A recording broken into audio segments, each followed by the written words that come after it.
Hello दोस्तों मेरा नाम शुभेंद्र रावत है and I am a founder of Dehradun institute of professional excellence.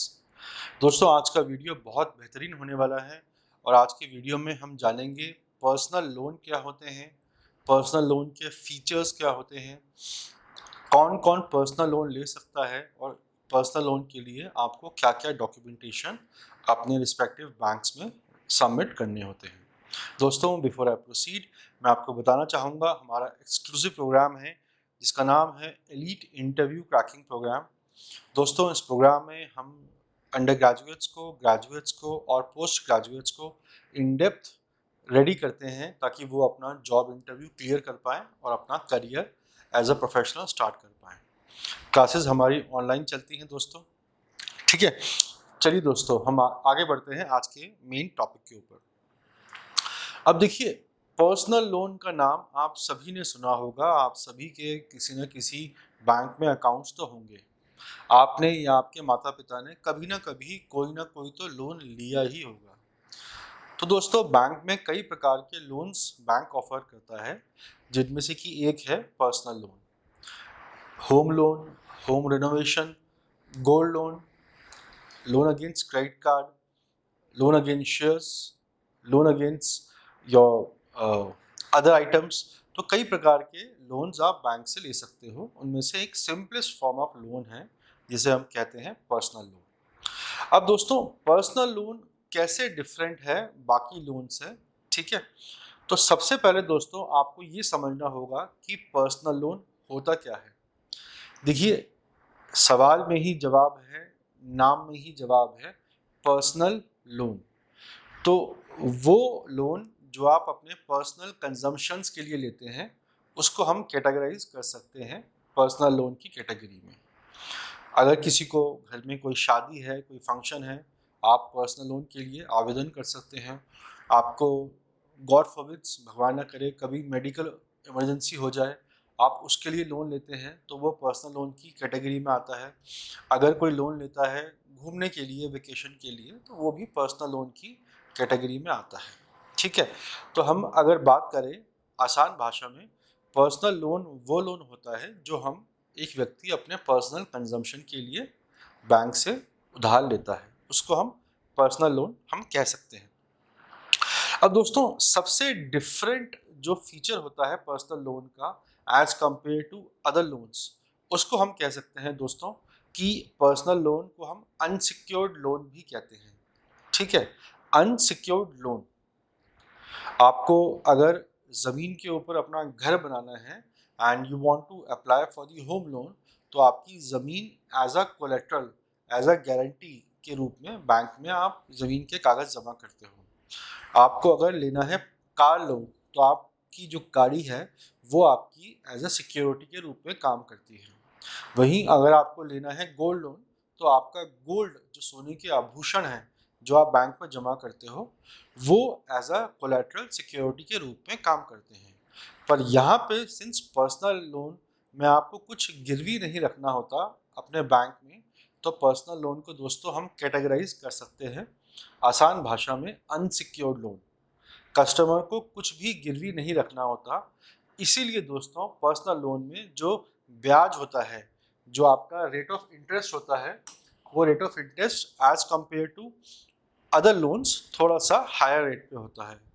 अगर हम बात करें होम लोन की, तो होम लोन में अगर आपको 8.5, 9, 9.5 प्रतिशत का आपको ब्याज पे करना है तो आपको पर्सनल लोन में करीब 13.5, 14, 15, 16 तक आपको ब्याज पे करना होता है। एंड दैट टू दोस्तों जो नॉन बैंकिंग फाइनेंस कंपनीज होती हैं जिनको हम आसान भाषा में NBFCs कहते हैं, इनका रेट ऑफ इंटरेस्ट थोड़ा सा हायर होता है एज कंपेयर टू बैंक्स, ठीक है। तो पर्सनल लोन आपके पर्सनल कंजम्पशन, पर्सनल एक्सपेंसेस के लिए होता है और ये बिल्कुल अनसिक्योर्ड होता है, इसमें आपको कोई भी चीज़ बैंक को गिरवी नहीं रखनी होती।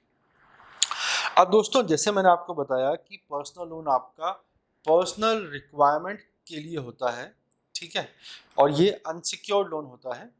तो आपके डिफरेंट तरह के जो एक्सपेंसेस हैं, जो आपकी रिक्वायरमेंट्स हैं, उसके अकॉर्डिंग आप ये पर्सनल लोन के लिए आवेदन आप कर सकते हो। अब सबसे महत्वपूर्ण बात दोस्तों यहाँ पे ये है कि पर्सनल लोन की एलिजिबिलिटी क्या होती है, कौन कौन अप्लाई कर सकता है पर्सनल लोन के लिए। अब देखिए दोस्तों, मैं हमेशा कहता हूँ अपने स्टूडेंट्स को कि क्या आप कभी किसी ऐसे व्यक्ति को लोन दोगे बिना जांचे परखे कि इस व्यक्ति की रिपेइंग कैपेसिटी क्या है। रिपेइंग कैपेसिटी का मतलब होता है दोस्तों कि क्या ये व्यक्ति जिसको मैं उधार दे रहा हूँ, क्या ये व्यक्ति ये उधार ब्याज समेत मुझे वापस कर सकता है। इसको कहते हैं रिपेइंग कैपेसिटी। तो पर्सनल लोन में दोस्तों सबसे पहले आपको ये ध्यान में रखना है कि बैंक आपकी इनकम चेक करेगा कि आप कितना लोन ले रहे हैं, यानी आपने कितने लोन अमाउंट के लिए, प्रिंसिपल अमाउंट के लिए आवेदन किया है, अप्लाई किया है, और आपकी इनकम कितनी है। अब किसी की अगर इनकम 25-30 हज़ार रुपये प्रति माह है तो दोस्तों आपको डेफिनेटली कभी भी 4-5 लाख का लोन नहीं मिलेगा। ठीक है, तो बैंक आपकी इनकम को चेक करता है और इनकम को चेक करने के बाद ही वो डिसाइड करता है कि आपको पर्सनल लोन मिलेगा या नहीं मिलेगा। ठीक है, और या तो मिलेगा तो कितने अमाउंट का मिलेगा। अगेन बैंक पूरी छानबीन करेगा कि भाई आप पर्सनल लोन के लिए एलिजिबल हो कि नहीं हो। कहीं ये तो नहीं कि हमने आपको लोन दिया और आपने पैसा वापस नहीं किया तो बैंक को तो नुकसान हो जाएगा। दोस्तों आपने अक्सर सुना होगा बजट में कि भारत सरकार ने इतने एसेट को एनपीए डिक्लेयर किया। एनपीए मतलब नॉन परफॉर्मिंग एसेट। जो लोन बैंक्स और फाइनेंशियल कंपनीज ने दिए वो वापस नहीं आए, मतलब कि ये एसेट नॉन परफॉर्मिंग हो गया। बैंक के बुक्स में पहले लोन एक एसेट था, पर बाद में सिंस जब कस्टमर ने प्रिंसिपल और ब्याज नहीं पे किया, डिफॉल्ट कर दिया, तो फिर ये आपका दोस्तों एनपीए की कैटेगरी में आ गया। कोई भी लोन ले सकता है दोस्तों पर्सनल लोन। नौकरी पेशा व्यक्ति, चाहे आप प्राइवेट में काम कर रहे हों, चाहे आप सरकारी नौकरी में काम कर रहे हों, आप प्रोफेशनल हों, आप सेल्फ एम्प्लॉयड प्रोफेशनल हो, कोई भी पर्सनल लोन के लिए आवेदन कर सकता है। ठीक है, ओके। अब अगर आपने मेरा दोस्तों पहले वीडियो देखा होगा होम लोन का, जिसमें मैंने बहुत डिटेल में आपको समझाया था कि सिक्योरिटी क्या होती है। सिक्योरिटी मतलब कि आपने क्या गिरवी रखा है बैंक को, कि अगर आपने डिफ़ॉल्ट कर दिया तो बैंक आपकी वो सिक्योरिटी को सेल ऑफ करके अपना सारा आउटस्टैंडिंग अमाउंट प्लस ब्याज प्लस पेनल्टी आपसे रिकवर कर लेगा। तो यहाँ पे जैसे मैंने बताया वीडियो की शुरुआत में कि आपको कोई भी सिक्योरिटी देने की आवश्यकता नहीं है, इसीलिए यहाँ पे दोस्तों जो आपका आरओआई है, रेट ऑफ इंटरेस्ट है, वो आपका हायर उसमें जाता है। अब पर्सनल लोन की क्या होती है ड्यूरेशन, इसका मतलब है कि कितने समय के लिए आपको पर्सनल लोन मिलता है। 1 साल, 2 साल, 3 साल, 4 साल, 5 साल तक का आपको लोन मिल सकता है। दोस्तों ये जो आपका होता है ड्यूरेशन, जिसको हम कहते हैं आसान भाषा में टेनर, TENOR, तो ये ड्यूरेशन डिपेंड करता है बैंक टू बैंक के ऊपर। ठीक है, कुछ बैंक अपने कस्टमर की रिक्वायरमेंट्स के अकॉर्डिंग टेन्योर को, ड्यूरेशन को चेंज कर सकते हैं। तो दोस्तों यहाँ तक हमने डिटेल में समझा कि पर्सनल लोन क्या होता है, पर्सनल लोन कौन ले सकता है, पर्सनल लोन की डेफिनेशन क्या है। इसके साथ साथ पर्सनल लोन में कोई भी सिक्योरिटी नहीं होती, यानी ये मुख्य रूप से अनसिक्योर्ड लोन की कैटेगरी में आता है। अब दोस्तों लोन अमाउंट आपको कितना मिलेगा पर्सनल लोन में, जैसे मैंने आपको बताया, मान लीजिए आपकी रिक्वायरमेंट है 3 लाख रुपए की और आपकी मंथली सैलरी आती है 30,000 रुपीज़, 30,000 रुपये की आपकी मंथली सैलरी है। तो जो पर्सनल लोन दोस्तों आपका होता है, शायद आपको 3 लाख का ना मिले, बैंक आपकी इनकम को देखते हुए आपको लोन दे से 2.5 लाख रुपए का ही। तो मैं एक अलग से दोस्तों डिटेल में वीडियो बनाऊंगा कि बैंकिंग इंडस्ट्री में और फाइनेंशियल कंपनीज, जिनको हम आसान भाषा में नॉन बैंकिंग फाइनेंस कंपनीज कहते हैं, ये लोन्स अप्रूव कैसे करते हैं। वहाँ पे एक सेपरेट ऑफिसर होता है जिसे हम कहते हैं क्रेडिट ऑफिसर। दोस्तों अगर आप सभी अकाउंट्स के स्टूडेंट्स होंगे, कॉमर्स के, तो आप जानते होंगे क्रेडिट मतलब उधार। तो कोई भी उधार देने से पहले बैंक आपकी पूरी क्रेडिट हिस्ट्री चेक करता है। अब दोस्तों अगर मैं बात करूं यहाँ पे पर्सनल लोन की और पर्सनल लोन की क्या एप्लीकेशन की प्रोसेस होती है, तो सबसे पहले आप अपने बैंक में जाते हैं दोस्तों। बैंक में जाने के बाद आप बैंक के ऑफिसर से मिलते हैं और ऑफिसर से मिलने के बाद आप अपने डॉक्यूमेंटेशन वहाँ पे प्रस्तुत करते हैं कि और आप अपनी रिक्वायरमेंट बैंक को शेयर करते हैं, बैंक ऑफिसर को, कि मुझे इतना लोन चाहिए, इस पर्पस के लिए चाहिए। आप इंक्वायरी भी करते हैं क्या प्रोसेसिंग फीस होगी, कितना ब्याज होगा, इन ऑल दैट।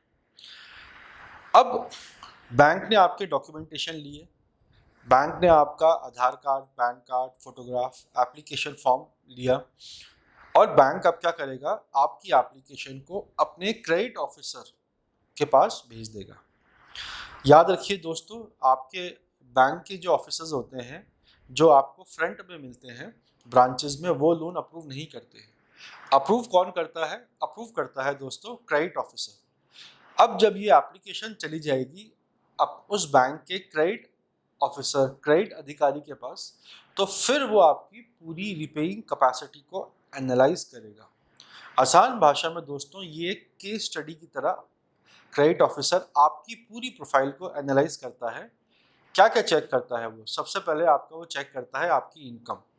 अब इनकम जो आपने सबमिट करी है उसका क्या प्रूफ है? आपने अपना Aadhaar card, PAN card, passport, driving licence, voter ID card तो दे दिया, आपने अपनी फोटोग्राफ भी दे दी, आपने अपना बैंक स्टेटमेंट दिया 2 साल का मान लीजिए, ठीक है। अब 2 साल के बैंक स्टेटमेंट में बैंक वाला चेक करेगा कि पिछले साल भर 2 साल में आपको कितना पैसा आपके अकाउंट में क्रेडिट हुआ है सैलरी के रूप में, 28,000, 30,000, 35,000, ठीक है। या आप इसके साथ साथ वो आपका सिबिल स्कोर चेक करेगा। दोस्तों अगर आपको जानना है डिटेल में सिबिल स्कोर क्या होता है, सिबिल का कंसेप्ट क्या है, आप हमारे चैनल पे मैंने एक बहुत शानदार वीडियो बनाया है सिबिल स्कोर पे, आप उसको भी गो थ्रू कर सकते हैं। उसमें आपके सारे डाउट्स रिजॉल्व हो जाएंगे सिबिल के ऊपर। अब सिबिल जब चेक करेगा बैंक आपका क्रेडिट ऑफिसर, तो जब आपका सिबिल चेक करेगा वो, तो उसमें आपकी पूरी की पूरी क्रेडिट हिस्ट्री निकल के आ जाएगी कि आपने आज तक कितने लोन लिए होंगे, आपने जितने भी लोन लिए आपने क्या उसको टाइम समय से उसका भुगतान किया किस्त का, आपने कोई डिफ़ॉल्ट तो नहीं किए, आप कितनी एप्लीकेशन के लिए अप्लाई करते हैं हर साल, ठीक है, कितने लोन आपके अभी एक्टिव चल रहे हैं, कितने आपके चल रहे हैं जो हो चुके हैं बंद, क्लोज्ड।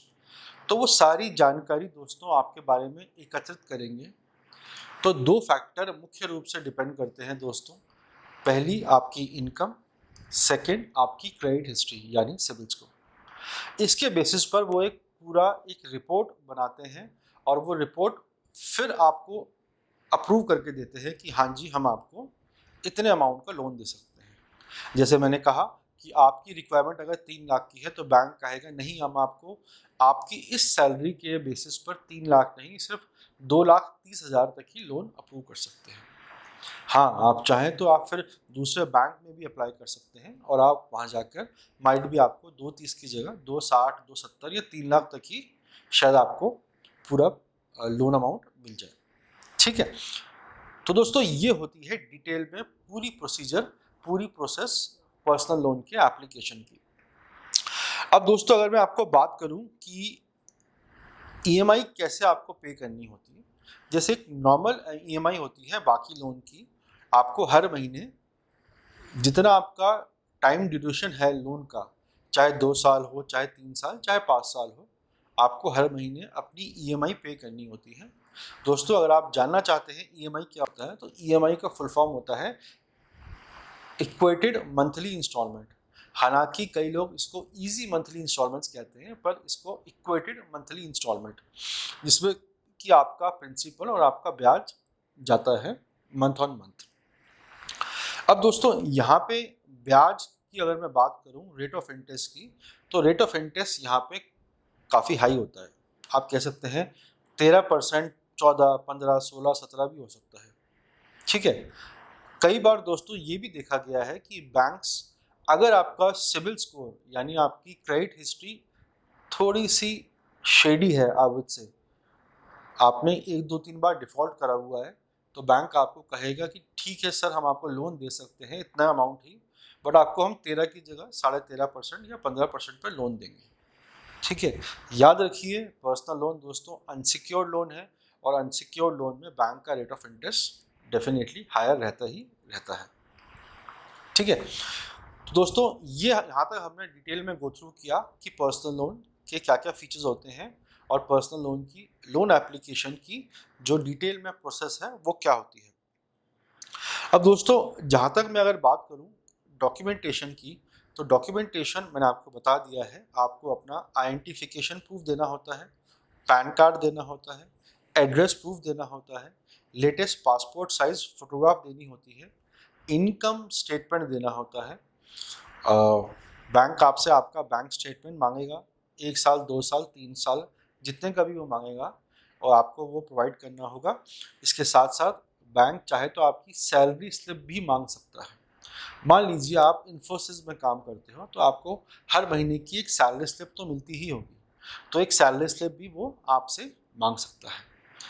जब आप ये सारे डॉक्यूमेंट सबमिट कर देते हो दोस्तों, उसके बाद बैंक आपका सिविल स्कोर खुद चेक करता है। ठीक है, सिविल स्कोर चेक करने का कुछ अमाउंट होता है जो बैंक अपने आप ही पे करता है। प्रोसेसिंग फीस कितनी होती है और क्या होती है? अब दोस्तों देखिए, बैंक एक फाइनेंशियल इंस्टीट्यूशन है जिसका मुख्य उद्देश्य है पैसा कमाना, प्रॉफिट अर्न करना। तो बैंक आपसे आपके लोन अमाउंट का जो प्रोसेसिंग होती है उसके बदले कुछ फीस भी लेता है।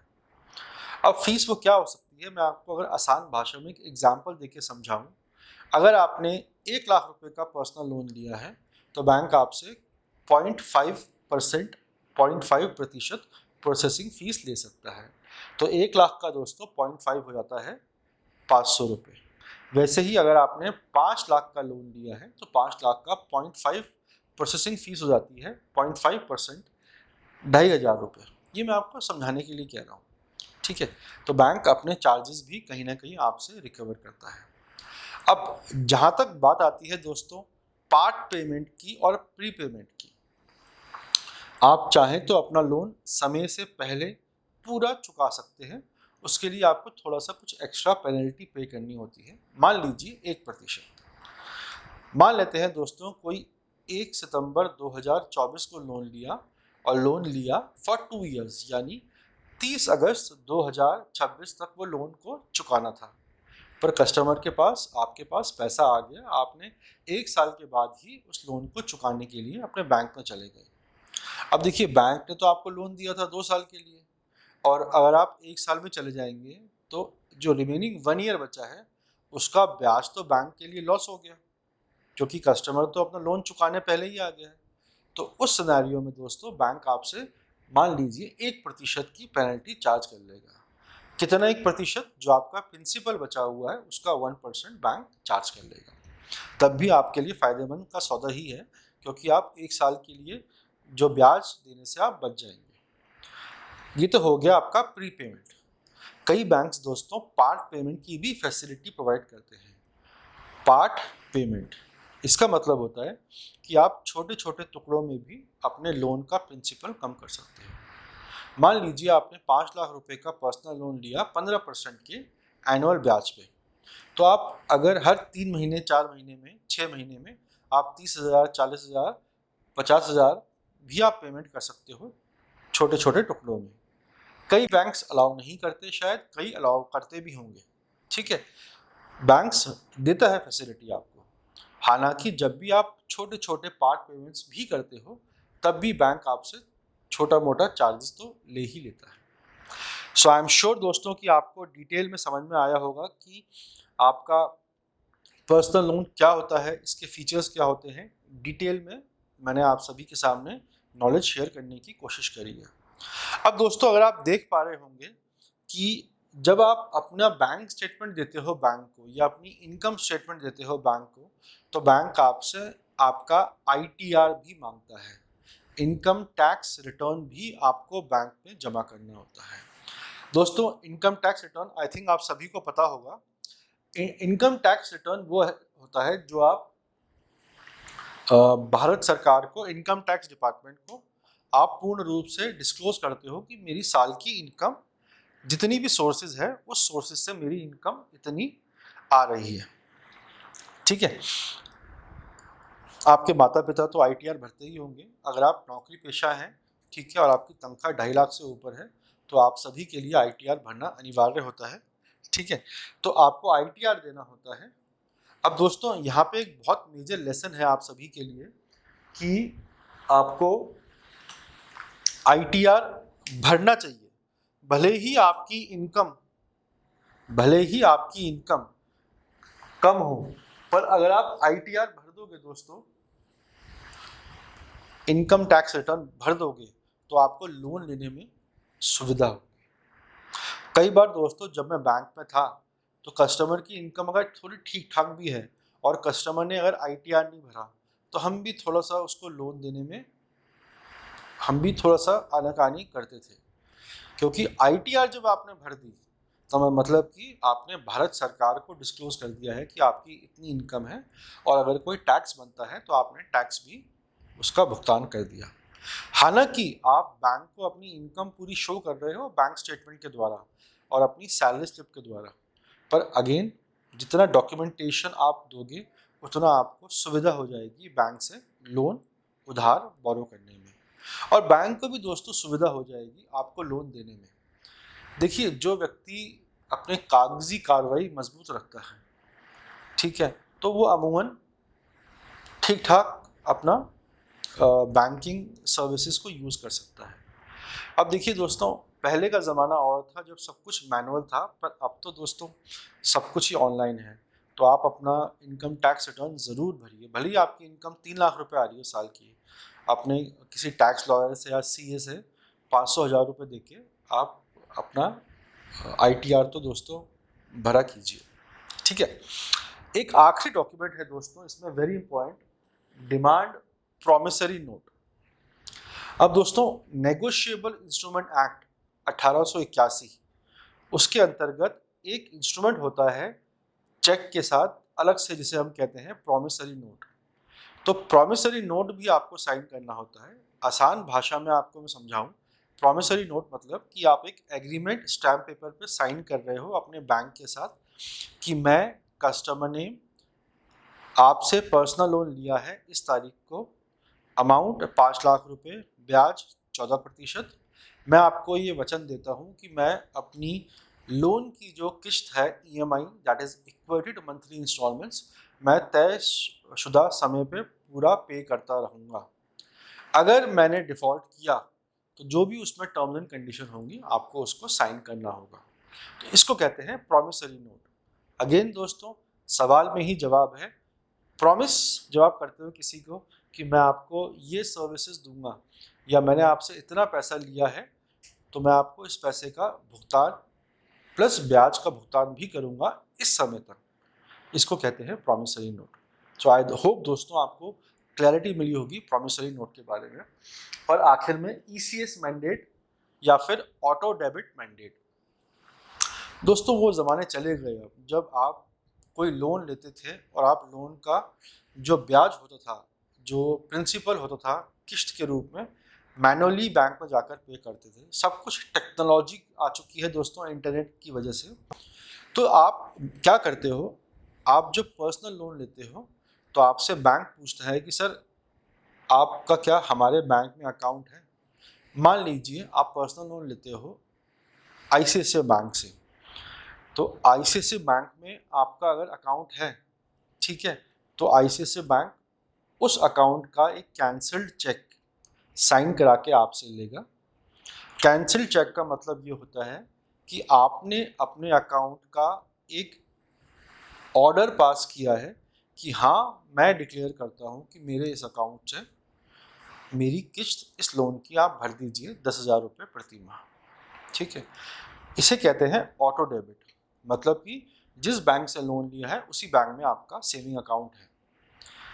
दूसरा ऑप्शन क्या है कि आपने लोन लिया आईसीआईसीआई बैंक से ही 5 लाख का 14% के ब्याज पे दोस्तों, और आपका अकाउंट है से पंजाब नेशनल बैंक में, तो आप पंजाब नेशनल बैंक का आप एक कैंसल्ड चेक देते हो अगेन, ठीक है, और आपका जो ICICI बैंक है जहाँ से आपने लोन लिया है वो पूरे इस प्रोसेस को, डॉक्यूमेंटेशन को पंजाब नेशनल बैंक को भेज देता है और वहाँ से फिर एक प्रोसेस है जिसे हम कहते हैं ECS, इलेक्ट्रॉनिक क्लियरिंग सर्विस। तो ECS के माध्यम से आपका पंजाब नेशनल बैंक का जो सेविंग अकाउंट आपने जिसका कैंसिल चेक दिया था वो आपके अकाउंट से हर महीने पैसा काट के ICICI बैंक को दे देता है। तो दोस्तों ये होता है आपका पर्सनल लोन। आई होप कि आप सभी को काफ़ी क्लैरिटी मिली होगी इस वीडियो के बाद कि पर्सनल लोन क्या होता है, उसके डॉक्यूमेंटेशन क्या होते हैं, ITR, CIBIL, promissory note, ECS, auto debit. Personal loan को हम अनसिक्योर्ड लोन भी कहते हैं, इसमें ब्याज काफ़ी हाई होता है as compare to other loans. दोस्तों इस चैनल का उद्देश्य ही यही है कि हम अपने यूथ के लिए इंफॉर्मेटिव लाते रहे वीडियो। और आई एम वेरी श्योर कि ये जो आज का टॉपिक था, ये जो बाकी टॉपिक्स हम लेके आते हैं आप सभी के लिए, तो दोस्तों ये जो हम टॉपिक्स लेके आते हैं आप सभी के लिए, ये सभी के लिए यूज़फुल है, चाहे जिसको बैंकिंग में जाना हो या फिर हर व्यक्ति को बैंकिंग से जुड़ना ही है। अभी आप सब युवा हैं, शायद आपके अकाउंट्स नहीं होंगे या फिर सिर्फ एक अकाउंट ही होगा जो भी आपके माता पिता ने खुलवाया होगा आपके लिए। अब आगे जाके आप लोग काम करेंगे, चाहे आप नौकरी करें, चाहे अपना बिजनेस करें, आपको बैंकिंग सर्विसेज तो अवेल करनी ही करनी होगी, राइट। दोस्तों हमारा एक्सक्लूसिव प्रोग्राम है एलीट इंटरव्यू क्रैकिंग प्रोग्राम, जिसमें कि आपको मजबूत तैयारी हम कराते हैं जॉब इंटरव्यू के लिए, क्योंकि आप जानते हैं कि आप कहीं भी जाएंगे, किसी भी कंपनी में जाएंगे, you have to clear your interview. आपको अपना इंटरव्यू तो पास करना ही करना होगा। दोस्तों मेरी पर्सनल गाइडेंस के अंतर्गत स्टूडेंट्स को मैं ट्रेनिंग देता हूँ, ठीक है। अगर आप चाहते हैं एक मजबूत तैयारी, ताकि आप एक इंटरव्यू की मजबूत तैयारी कर पाएँ और आप अपने करियर स्टार्ट कर पाएँ, आप हमें कॉल कर सकते हैं। दोस्तों हमारा कॉन्टैक्ट नंबर है 8433478919। हमारी ईमेल आईडी है दोस्तों info@dipeindia.com और हमारी वेबसाइट है www.dipeindia.com। दोस्तों ये हमारा कॉलिंग और व्हाट्सएप नंबर है। आप जब हमें कॉल करेंगे या मैसेज करेंगे या ईमेल करेंगे तो आप अपना रिज्यूमे हमें व्हाट्सएप या ईमेल कीजिए, ठीक है। हमें पता होना चाहिए कि आपकी प्रोफाइल क्या है और उसके बाद हमारी टीम आपको कॉल करेगी।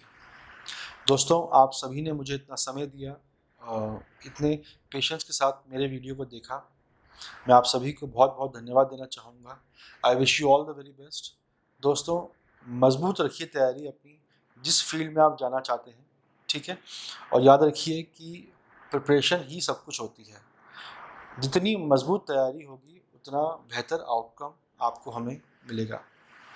Thank you so much. जय हिंद।